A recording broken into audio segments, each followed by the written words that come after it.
Hello, welcome to Chat with Dr. Cat. I'm Dr. Cat. Great to see you today.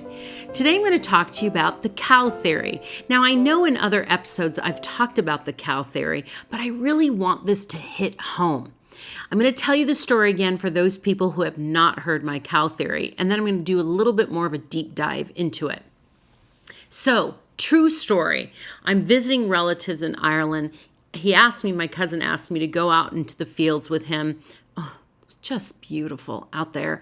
Those of you that have seen Ireland, just so green, picturesque. And then green, and these black and white dairy cows. They own a dairy farm. Anyway, so he asked me if I would move them from one field to the next along with him, just so we could talk and catch up. At one point, I reached out to pet the backside of a cow as we're walking them through the one field to the next. And this cow turned around and looked at me like she was going to kill me. She was so angry, literally turned her entire neck backwards to look back towards me because I was at her backside and stared at me with these huge eyes with anger. And I looked at my cousin and I said, what's going on here? Why is she looking at me like that? Thinking that cows are very docile and sweet. And he says to me very easily and very specifically, these were dairy cows. They were used to being touched every day by the farmers, the ones that would come in, put on the machines, and they would always do a calming pat on the backside or on the side of their bodies, and they would talk to them. They had this contact, but it was always done with love, and they were being touched all the time. And then eventually they were no longer able to be dairy cows. And so what happened was they were put out to pasture to live their life, moving from one pasture to the next with other cows. But for some reason, there was this collective feeling of being put out to pasture. That phrase, oh, this person's been put out to pasture. Now, this is where I thought, oh my gosh, here's my theory, the cow theory. So when you're in a relationship, and you're with each other and you fall in love and you're with each other all the time and you do wonderful things and you're physical and intimate with each other and you have this great relationship. And then sometimes kids come into play, careers come into play, things come into play. And eventually you feel put out to pasture, meaning that you're no longer touched, you're no longer priority, maybe you no longer have intimacy. This happens in relationships, as we all know. And the person is left to feel like they're nothing, put out to pasture. They're just there to make the meals, deal with the kids, go to work, bring in the money, whatever it is. Now, both in a couple, both can be put out to pasture, not just one or the other.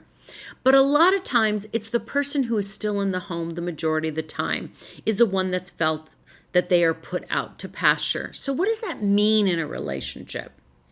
Well, what it means is the person feels neglected. They feel ignored. They feel like they're not important anymore, that they're not a priority. What horrible feelings to have. What horrible feelings.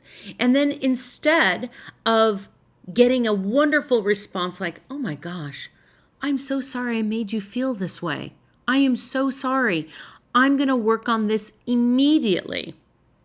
The other person in the relationship doubles down and says, oh my gosh, look at all the stuff I'm doing and you don't care and I'm this, I'm that. So basically you just kick that person in the gut, okay? When somebody comes to you in a relationship, rather than listening with the defensive ear, listen to what they are saying. I feel unloved. I feel unappreciated. I feel devalued. I feel like I'm nothing. All of these emotions. Why wouldn't you want to scoop that person up and give them love? Now, on a separate note, if you're somebody who is maybe the person who's creating a lot of drama, the person goes above and beyond already and nothing is ever good enough, Totally separate issue. Let's put that away. That's not what I'm talking about. That's a whole level of toxicity that we can talk about in a relationship that I will on a different episode. This is truly when you have people that for the most part are stable people, okay? We all have such a range of emotions, okay? But they're stable, okay? So now what happens is the person says, hey, this is how I feel.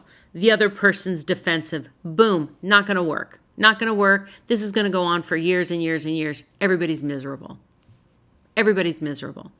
What I challenge you on is to actually work on it. Just work on it. If the person you swore to love and respect their entire life comes to you that they're upset, fix it. Aren't they worth it? And if they're not, you got to have a serious conversation with yourself as why they're not worth it anymore. And have a conversation with them. Maybe you need to do something different in the relationship. But once somebody tells you they feel all these adjective of emotions, and all these adjectives are there every day, have compassion, have love. Do what you can to fix it.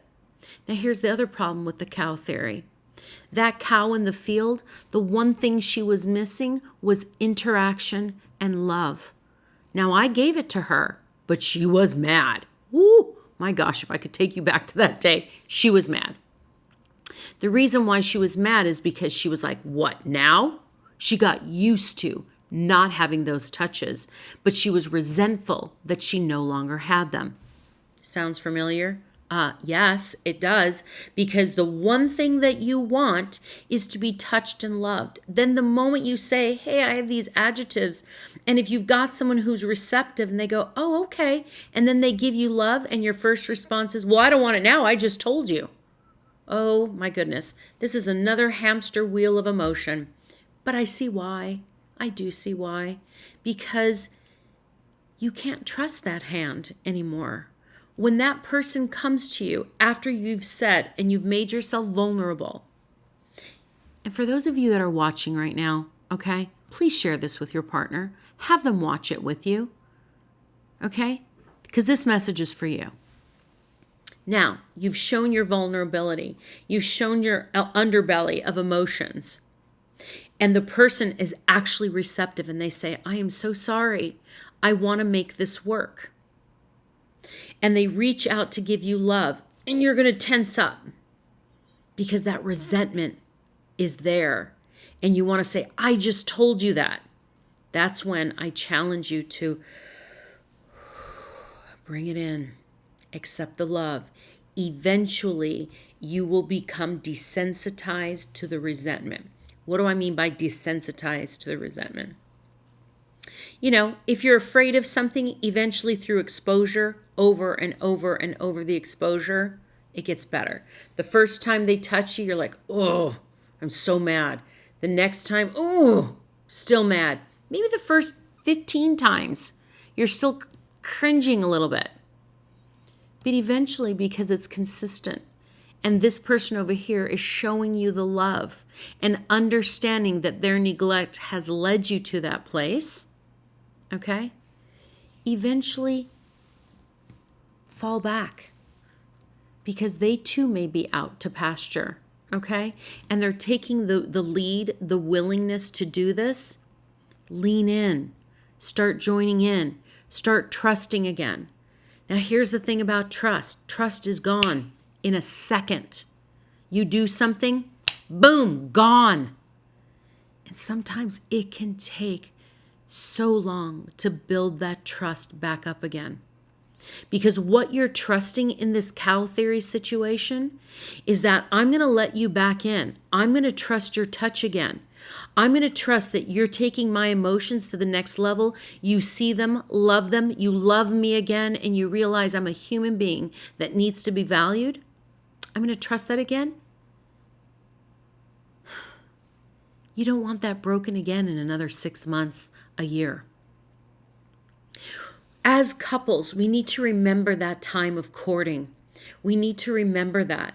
And when you have been the neglectful one, whether you're working, friends, fantasy football, out with girlfriends, pickleball, whatever it is, realize that what you're doing is you're searching for fulfillment in areas of your life that your relationship doesn't provide. And that's okay on certain levels. That's okay. But when other people are completely fulfilling you on levels that your partner should be sharing with you in that fulfillment, that's danger. It's danger for any relationship, because you'll then seek it outside. What's inside the home will no longer be valuable. Go on this journey together to find each other's love and appreciation and respect. Now, if you're that person that needs to maybe step up a bit and prove that that person is important to you, don't give up if they push you away 5, 6, 7, 8, 9, 10 times. Please don't give up. Remember your commitment. Remember your love. Remember your children in the home as to why you want this environment.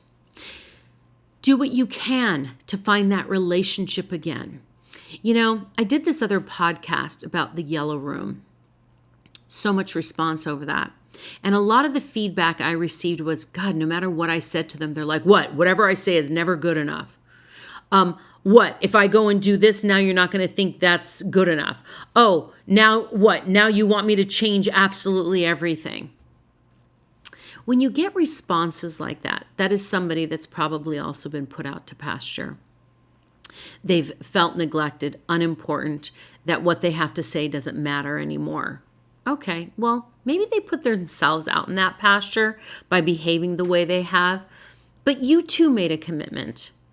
I challenge you on finding your way back within your relationship. Now, if it is too far gone, now I've talked to a few people, I've seen your post, and let me tell you, I read them all. When I see some of these people saying, you know what, eventually I got out of this relationship and I found my person to paint my room yellow, and now I paint his room blue, I paint her room purple the way she wants it. Yay, wonderful, you found value. But in the relationship you're in, before walking away, do your best. Try to work towards it. Try to get yourself off the pasture. Try to get your partner off the pasture and remind yourself of the love you once have. They're worth it. And here's another thing that I mentioned in another podcast. I hear this a lot when people say, oh my gosh, she's nothing like she was when we were in our 20s. He's nothing like he was when we were 30. Well, let me tell you, let me remind you, no one is the same person. We've evolved. We've learned. We've become wiser. We've become dumber. There's so many things that we've done differently. Our bodies are differently. Women's bodies have completely changed. Give people a break. Give each other a break. Learn to love and rediscover your partner with each phase of life. Find it. Make it an adventure. It can be wonderful. You know, we always think sometimes the grass is greener on the other pasture, but oftentimes, nope, it's not. So with this cow theory, remember, if you are the cow on the pasture, if you have a partner that's on a pasture, or you're both on pastures, find your way back. Remember, do your best to not respond in a defensive, immature way. You have a choice. You can respond defensive, or you can respond from a mature standpoint and problem solve. Use critical thinking to get your way back. You always have a choice. So when someone says, I don't have a choice, come on, you always do. Sometimes you can't see it, but you always do. And that choice may be a difficult one, a hard one, but you've got a choice. And power comes from the choice that you make. Okay. Have a great rest of your day. I'll see you next time. Bye-bye.